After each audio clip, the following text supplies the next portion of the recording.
Hey everyone. So today, finally doing a video that is not a tier list. Um, as some of you know, it hasn't quite caught on yet.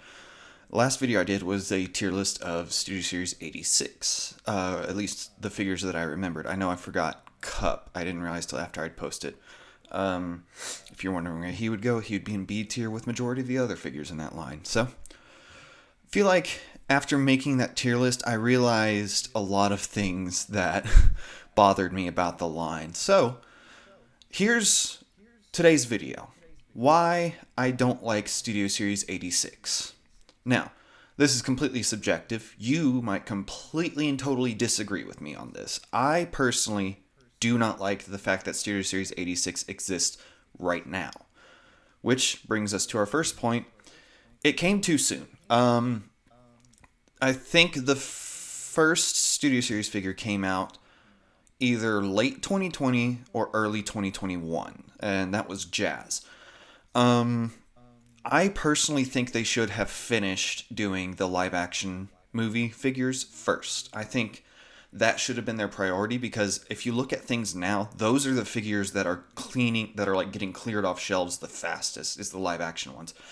To the point where I haven't seen majority of the live action ones that were announced. However, you know what is on my store shelves? About 30 sweeps, 10 Retgars, a bunch of blurs, a bunch of cups, all those guys are currently still clogging the shelves, and those came out like 6 or 7 months ago. Actually, earlier than that, I remember having sweeps in I believe either January or February of this year. It is now almost December. Tomorrow is December, and sweeps is still clogging the shelves. The fact that those have not been put on clearance yet is astounding to me. So yeah, I think they should have finished the live action ones first. Let the live action series have its moment, and then once you're done with that, once you're officially done with that, then you transition to 86. Because let's face it, most people today don't even realize that Transformers had a movie in 1986. If you go to the average person and say, hey, what was the first Transformers movie that ever came out? They're going to say the 2007 movie.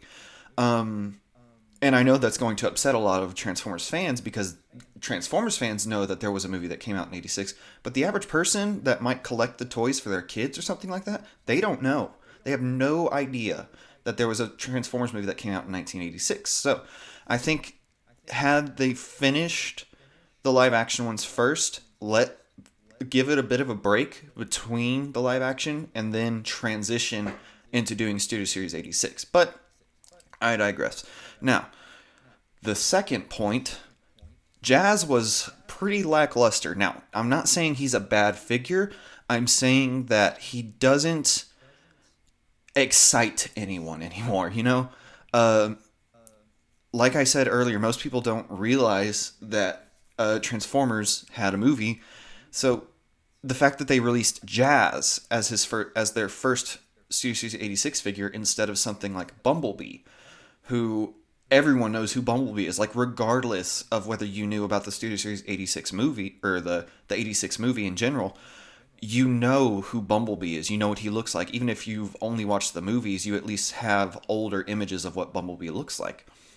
The fact that Jazz was their first release was more confusing than anything else. Why would you release a character that doesn't really have the biggest impact on the overall story? Jazz is a good character, but there's nothing big or major that he's done. Bumblebee is the face of Transformers now.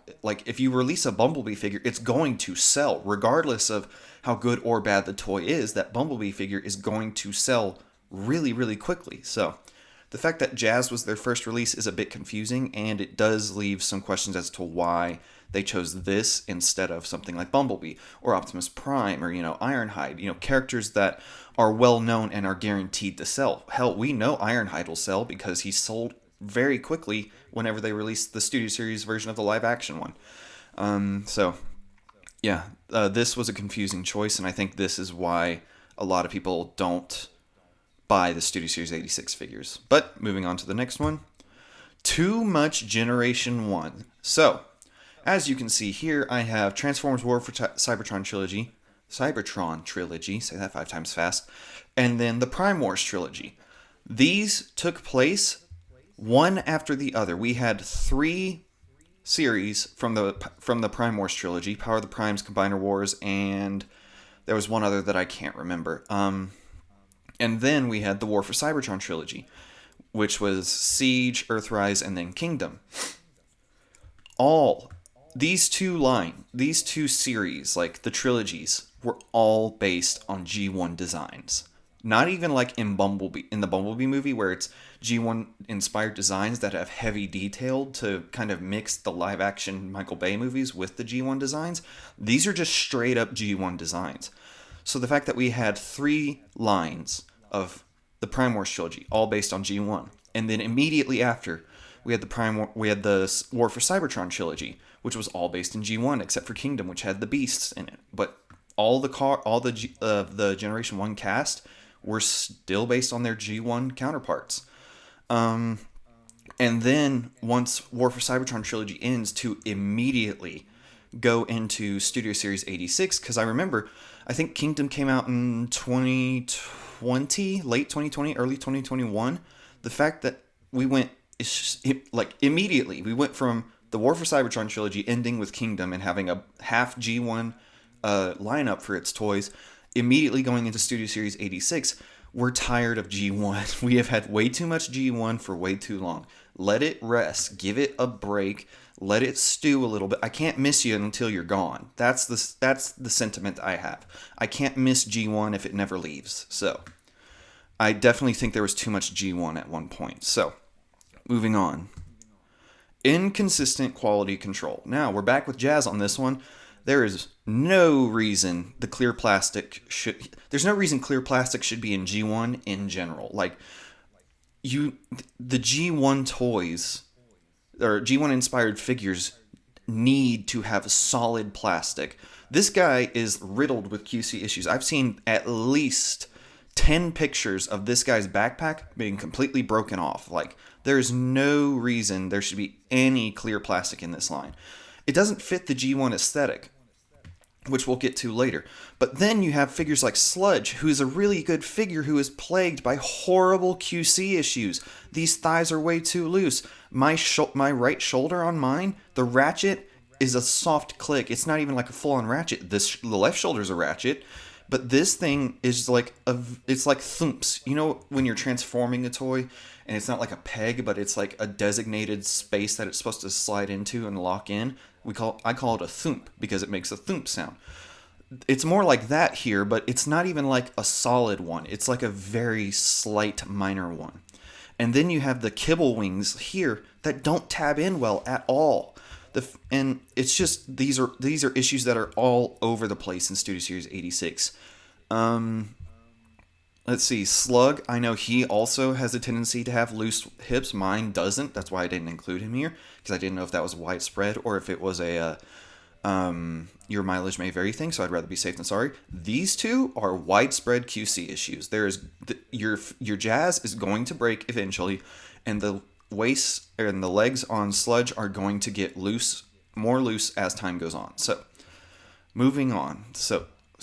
Before we move on, they definitely need to do more trial run. I love what they did with the Buzzworthy Bumblebee line, where they re-released Cup, and instead of having that clear plastic piece on his chest with the molded detail on it, they just made it solid.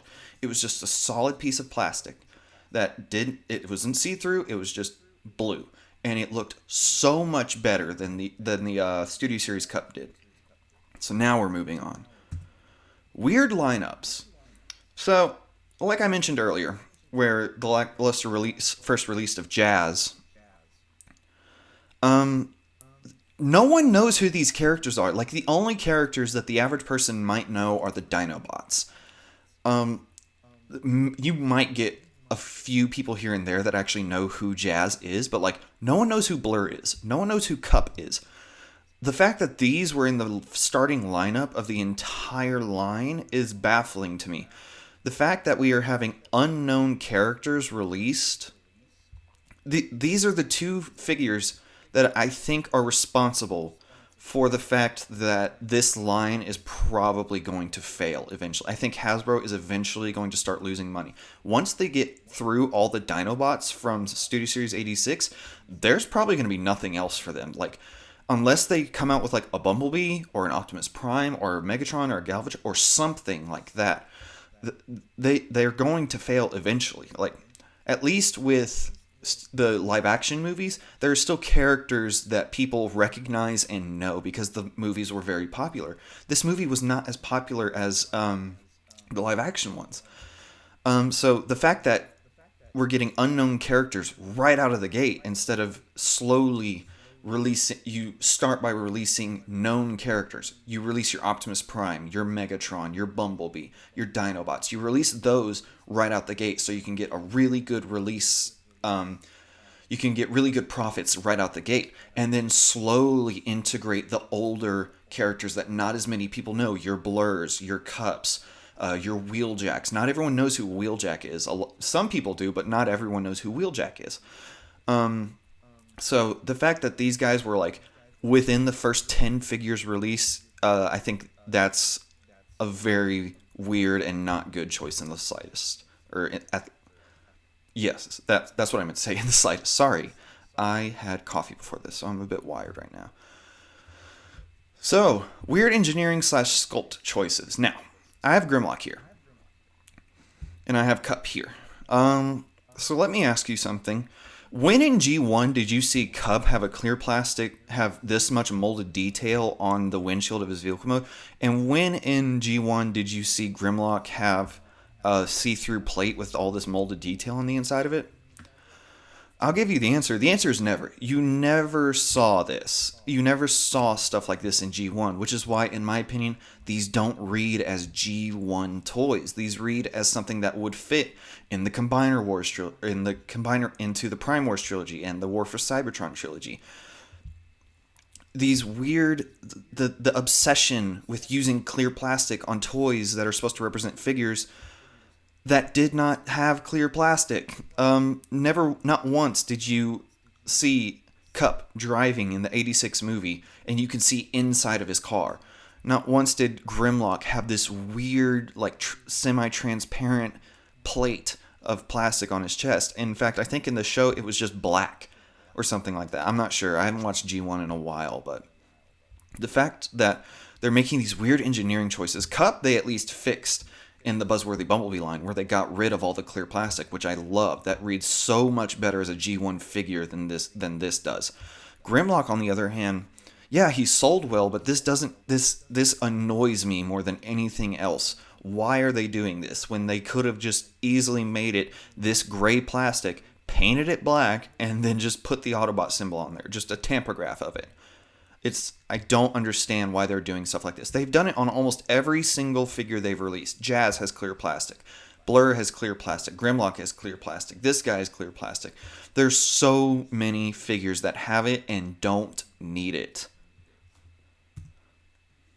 Let's see, is that it? All right. So those are the main things. There are a few more things that I did not put in this because I wanted to get this video done fairly quickly. But the number one figure that is the epitome of not representing G1 in a good way, Coronation Starscream. Coronation Starscream, I ranted about this in my tier list video. I'm going to rant about it even more here.